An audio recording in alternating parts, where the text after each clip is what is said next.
Every year you start, you meet new people, you have new experiences, and then you start all over again. So I was fortunate enough to actually have 4 years because of my course, so yeah, it was really amazing. My year abroad was incredible. Where did you go? I went to Germany and to Spain. I worked for the British Council, so I was an English language assistant, and yeah, it was just fab. I studied at a university in Augsburg in Germany.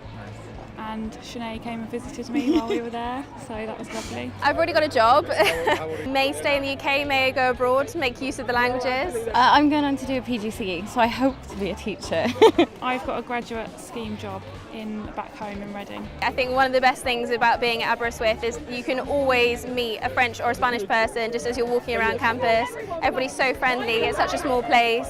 There's so many opportunities to go abroad, so it's just one of the best places to come to study languages.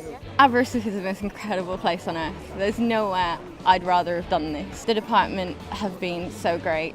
Like, my lecturers still offer me support even now, even though I'm done. I think it's hard and people should know that it is difficult, but just stick with it and you will get constant support. There's so many people to help you, and it has been the best 4 years of, I think, our lives. Yep.